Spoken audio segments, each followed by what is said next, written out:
Bienvenue et bonjour Sébastien Chenu. Bonjour madame. Et merci de votre présence. Vous êtes le vice-président de l'Assemblée nationale, vous êtes le député RN du Nord. Avant d'évoquer tous les sujets d'actualité, nous avons appris ce matin la disparition de l'amiral Philippe de Gaulle, fils unique du général de Gaulle. Ça a été l'un des compagnons de la libération et d'ailleurs il a participé à la libération de l'Assemblée nationale. Quelle est votre réaction? Quel hommage vous lui rendez ce matin? Philippe de Gaulle, c'est un grand Français. C'est un grand Français qui a mis sa vie au service de notre pays, au service de la France et des Français. C'était aussi, il faut le dire, un grand artiste. Il a été un grand militaire, il a été un homme politique, il était aussi un grand artiste et peut-être que c'est ce qui lui permettait de sortir de l'ombre de ce général auquel il ressemblait tant, du général de Gaulle. Il disait d'ailleurs, j'ai lu ça, j'aurais volontiers prêté un peu de ma longévité à mon père parce qu'il était aussi probablement depuis toujours et toute sa vie pétri d'admiration pour le général de Gaulle. Et donc c'est probablement compliqué de mener sa propre vie. Il l'a fait au service de la France, mais aussi en explorant des champs différents, et notamment ces champs artistiques que je veux souligner ce matin. L'amiral de Gaulle, effectivement, qui est mort centenaire à 102 ans, puis on se souvient des mémoires qui ont eu un très grand succès. Justement, en parlant du général de Gaulle, hier au Parlement, lors du vote sur l'aide de la France à l'Ukraine, Sébastien Chenu, Gabriel Attal a beaucoup fait référence au général de Gaulle, mais pour vous cibler, pour dénoncer votre action et votre politique, il a dit que le 18 juin, l'appel du 18 juin, vous l'avez fait à l'envers à chaque fois. Et il vous a carrément qualifié de suppôt de Poutine. Que lui répondez-vous ce matin? Moi, je conseillerais au Premier ministre de rester dans la décence. Gabriel Attal nous avait habitués à un autre registre, mais on a bien compris que, évidemment, aujourd'hui, pour éviter de parler d'un bilan, probablement pour éviter aussi de parler d'un projet, parce que à part répéter Europe, Europe, Europe, comme les fameux cabris qui sautaient décrits par le général de Gaulle, le Premier ministre, sa candidate totalement inconnue, n'ont rien à proposer aux Français et surtout ont honte probablement de leur bilan. Donc ces outrances qui ne sont pas au niveau de ce qu'on peut attendre d'un beau débat sur ce que doit être l'Europe demain, eh bien je conseille au Premier ministre de les remiser. Je conseille au Premier ministre de se calmer. De se calmer. Mais est-ce que l'Europe demain, c'est aussi l'Ukraine? Voici ce qu'a dit Gabriel Attal. Si l'Ukraine perd, nous perdons aussi. Tourner le dos à l'Ukraine, c'est tourner le dos à nos valeurs, a-t-il lancé, affirmant que l'effondrement de l'Ukraine, Sébastien Chenu, aurait des conséquences cataclysmiques sur le quotidien des Français qui nous écoutent et nous regardent ce matin d'un point de vue économique. Est-ce que ce qu'il dit pour vous est faux? Oui, mais les conséquences, nous les avons déjà. Enfin, la crise agricole que nous connaissons, la crise énergétique que les Français connaissent, ce sont les conséquences du conflit en Ukraine. Donc je ne sais pas ce que Gabriel Attal imagine d'autre, à part, et on va pouvoir peut-être en parler, l'idée d'envoyer des troupes qui seraient effectivement cataclysmiques, mais les conséquences que vivent les Français, nous les avons déjà. Moi, je crois, et avec Marine Le Pen, nous avons pensé qu'il était temps de mettre des limites à ce président sans limite. C'est pour ça qu'on n'a pas voulu voter la résolution qui nous était proposée. Abstention d'ailleurs. Est-ce que vous pouvez nous expliquer ce matin pourquoi vous êtes abstenu? Parce que vous êtes contre toute aide supplémentaire à l'Ukraine. Vous êtes contre son adhésion à l'UE. Alors pourquoi ne pas voter contre en cohérence? Mais parce que nous n'avons pas voté contre, parce que nous savons très bien l'utilisation politique qui en aurait été faite. C'est-à-dire que Gabriel Attal nous aurait associé de parfaite mauvaise foi, et parce que c'est l'unique argument qu'ils ont. Il le fait quand même, même avec votre abstention. Mais ça montre bien que c'était leur dessein et que c'était la démonstration grotesque qu'ils voulaient faire. Nous souhaitons soutenir l'Ukraine, mais nous sommes en désaccord sur un certain nombre de conditions qui existent dans le texte. Vous avez toujours voté contre toute aide? Non, pas du tout. Non, pas du tout. Au Parlement européen, on a soutenu les aides financières à chaque fois. Lorsqu'on nous a demandé, nos parlementaires ont soutenu les aides financières. Donc, si vous voulez, on peut ne pas être d'accord sur un certain nombre de dispositions. Par exemple, dans le texte que Emmanuel Macron a négocié d'ailleurs, cet accord bilatéral de sécurité, dans le dos des parlementaires, il y a des lignes rouges que nous ne souhaitons pas franchir. Lesquelles? Parce qu'il n'est pas question de troupes au sol dans cet accord bilatéral. Mais pas uniquement celle-ci. La première, c'est l'adhésion de l'Ukraine à l'Union européenne. Alors pourquoi vous ne voulez pas? C'est intéressant. C'est la ruine immédiate de pans entiers de notre économie. Il y a d'autres pays qui viennent d'entrer. Mais écoutez, regardez ce qui se passe du côté de l'agriculture. Eh bien, l'adhésion à l'Ukraine, d'abord, je crois qu'il y a un coût qui a été évalué à 180 milliards d'euros. Est-ce qu'on est obligé de se tirer une balle dans le pied et de tirer une balle dans le pied à nos agriculteurs en acceptant l'adhésion de l'Ukraine à l'Union européenne? Et puis, il y a celle qui est à l'OTAN aussi, l'adhésion à l'OTAN. Et là, ça pose un problème militaire. parce que l'OTAN, c'est une provocation, en réalité, vis-à-vis de la Russie. Jamais Poutine n'acceptera de voir des militaires, des structures militaires aux portes de son pays. Ce sont vos lignes rouges. Mais bien si sûr. vous étiez au pouvoir en ce moment, si vous aviez les manettes, Sébastien Chenu, qu'est-ce que vous auriez proposé à Poutine? De s'asseoir autour de la table, là, et puis de négocier les concessions territoriales de l'Ukraine? D'abord, nous aurions proposé de continuer à soutenir l'Ukraine, probablement autrement. Vous savez, il y a ceux qui parlent, comme Gabriel Attal, et puis il y a ceux qui agissent. Nous, par exemple, lorsqu'il s'agit d'accueillir des Ukrainiens, je pense à Louis Alliot, le maire de Perpignan, qui est allé lui-même, après 22 heures de car, chercher des Ukrainiens à la frontière. Mais ça ne les fera pas gagner sur le terrain militaire. Certes, accueillir, aider, épauler médicalement, humanitairement, tout ça, nous le faisons et nous avons toujours été là pour le faire. Et puis, j'allais dire, la demande d'initiative de paix que nous demandons, nous souhaitons qu'Emmanuel Macron l'entende. Mais la paix aujourd'hui est considérée, en tout cas par la majorité, comme une reddition, comme un esprit munichois. Être pacifique, c'est être poutiniste. Que lui répondez-vous? Mais je pense que tout ça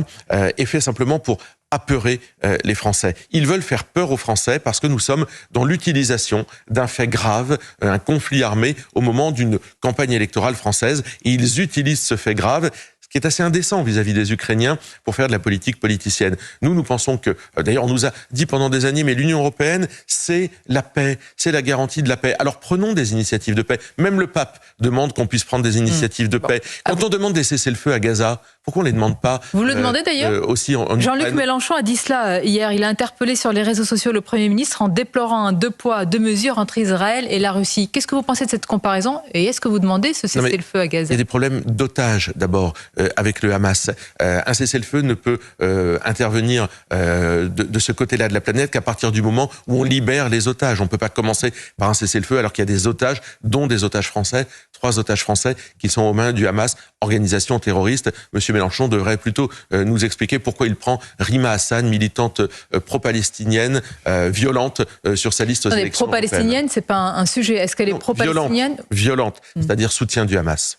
Justement, en parlant de soutien, mais là je parle de la Palestine et de Gaza. À Sciences Po Paris, des étudiants ont occupé un amphithéâtre qu'ils ont renommé Gaza. Et surtout, j'ajoute, l'association UEFJ, Union des étudiants juifs de France, a dénoncé, Sébastien Chenu, des actions antisémites et des actes antisémites à l'encontre d'étudiants de confession juive avec des slogans, je les cite, « Ne la laissez pas rentrer, c'est une sioniste ». Qu'est-ce qui se joue aujourd'hui à Sciences Po et à quoi ressemble Sciences Po Paris ? C'est à la fois le combat contre l'antisémitisme qui se joue là-bas aussi, parce que lorsqu'on réalise qu'en France, dans des amphithéâtres de ce qui est censé former une élite intellectuelle de notre pays, on interdit à des étudiants d'entrer parce que dits sionistes sur la base de leur nom, non pas de leurs engagements éventuels, mais de leur nom, alors je pense que c'est très grave. Et il faut des sanctions, et on attend du ministère qu'il se bouge, mais c'est aussi une certaine forme de totalitarisme. Empêcher du débat à Sciences Po, empêcher de l'expression à Sciences Po. On est à l'opposé de ce que notre pays devrait produire. Vous dites, oui. Sciences Po est sous la patte et sous le joug de l'islamo-gauchiste depuis très longtemps. Alors, est-ce que vous faites confiance, par exemple, justement, à la direction pour agir? Voici le communiqué de Sciences Po, on va le voir, communiqué de condamnation. Et il est vrai qu'il n'y a pas un mot relatif à l'antisémitisme pour caractériser les actes, ce qui est important quand même. Ils sont faibles, ils cherchent à ménager la chèvre et le chou. La direction de Sciences Po, qui a déjà eu pas mal de problèmes sur d'autres sujets, devrait plier bagage. Ces gens sont incompétents, sont incapables de former l'élite française. Ils sont simplement sous le joug d'un certain islamo-gauchisme, comme il en existe beaucoup dans l'université française, malheureusement. Sébastien Chenu, la campagne des Européennes bat déjà son plein. Vos adversaires attaquent Jordan Bardella sur son bilan au Parlement, mis à part les attaques dont nous avons parlé tout à l'heure, notamment sur sa présence à Strasbourg. Voici une phrase, entre autres, qui a été dite sur notre antenne. Il ne vote rien. À chaque fois qu'il y a un vote important, il n'est jamais là. Il a tout le temps piscine. Je me demande si c'est un député ou un maître nageur, disait ici à votre place, il y a quelques jours, Sylvain Maillard de Renaissance. Mais vous voyez le niveau des attaques. Jordan Bardella, il suffit d'aller sur le site du Parlement européen, a 93%, je crois, de mémoire, d'assiduité au Parlement. Et vous voyez ce qu'ils vous disent, présence, mais pas amendement déposé. Oui, il est très faible par rapport à Manon Aubry et François-Xavier Bellamy. Lorsque vous êtes un leader de l'opposition, le but, c'est pas de déposer des milliers d'amendements qui ne seront jamais votés, jamais examinés et qui n'aboutiront pas. C'est de porter une parole politique, c'est de porter un combat politique. Et Jordan Bardella a été classé comme l'un des leaders politiques européens les plus influents. Eh bien, je crois qu'on a besoin plutôt de gens influents plutôt que de gens qui grattent des amendements dans les placards du Parlement européen. Les placards du Parlement européen, vous voulez avoir quand même beaucoup de députés. Non, mais je veux dire, dans les soupentes du Parlement européen, dont on ne fait rien, des milliers d'amendements, des kilomètres d'amendements, ça a servi à quoi que Manon Aubry dépose 30 000 amendements? Il y a quelque chose qui a bougé, il y a une virgule, ça a protégé nos industries, nos ouvriers? En tous les cas, influent, dites-vous, Jordan Bardella. Il ne participera pas au premier débat télévisé sur Public Sénat ce jeudi. Il sera remplacé par Thierry Mariani. Alors, est-ce que c'est une volonté de préserver votre tête de liste? Alors, la majorité, elle se frotte les mains. Elle dit, oulala, on nous envoie le stagiaire du Kremlin.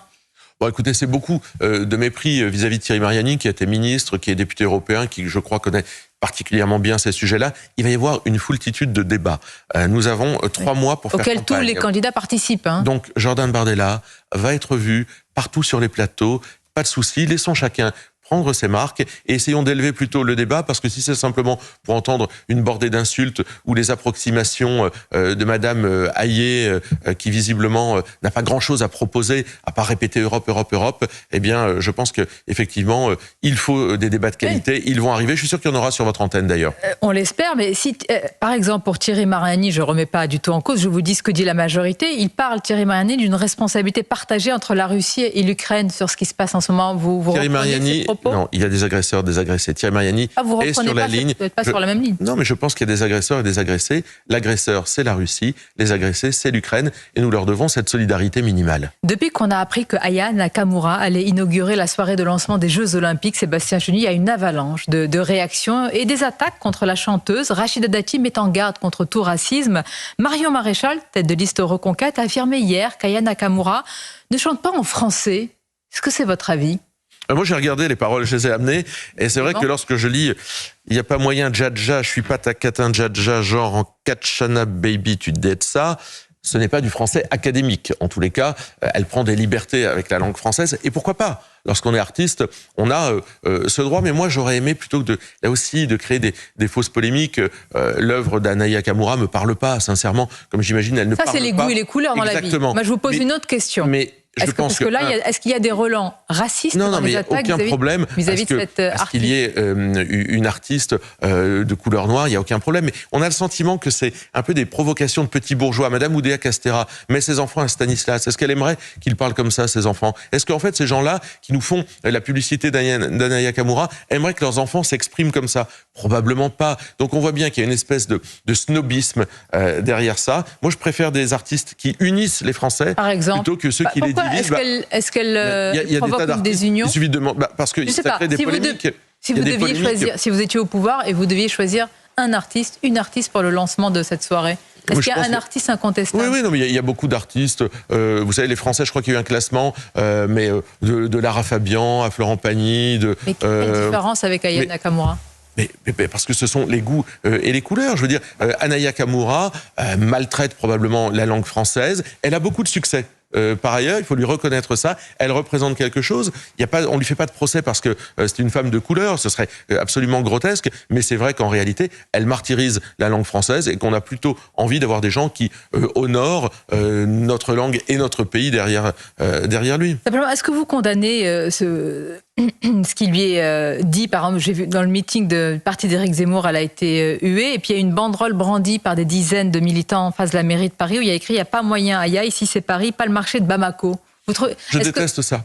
Moi, je déteste ces attaques bas de gamme. Aya Nakamura est une artiste qui rencontre un grand succès. Moi, je suis pas client. Encore une fois, je vous dis, je trouve qu'elle utilise mal, à mes yeux, la langue française, qu'elle ne valorise pas notre pays. C'est pour ça que je trouve. Alors, Emmanuel Macron a fait ce choix. Parce que je vous le dis, c'est une façon de se donner une bonne conscience de petits bourgeois, et aussi les provocations d'Emmanuel Macron. Il sait que ça va créer une polémique, gagner, bingo, c'est ce qui est en train de se passer. Et pendant ce temps-là, on parle pas des dizaines de milliards d'euros d'économies que le gouvernement va infliger, jusqu'aux 50 milliards recommandés d'ailleurs par le président de la Cour des comptes, Pierre Moscovici. Donc pendant ce temps-là, on ne parle pas de l'action du gouvernement. alors que les Français vivent difficilement. Ce sont des sujets très très importants. Et pour finir sur une autre note, vous avez entendu peut-être la ministre des Sports qui a chanté le tube de Aya Nakamura, mais je pense que vous ne le ferez pas au Djadja. Non, je ne le ferai pas parce que chacun son registre. Mais encore une fois, je ne suis pas persuadé que Mme Oudéa Castéra, au collège Stanislas, où elle scolarise ses enfants, elle les scolarise pour qu'ils parlent de cette façon-là. Bon, puisqu'on a de nouveaux mots, si je puis dire, est-ce que vous savez ce que c'est Djadja? Non, mais vous allez me l'apprendre. Menteur. D'accord. Voilà. Parfois, il y en a dans le milieu politique et j'espère que ça n'a pas été le cas ce matin. Merci. Merci, Sébastien madame. Chenu, c'était votre grande interview. Je vous dis à très bientôt. Merci. Merci Sonia Mabrouk et Sébastien Chenu.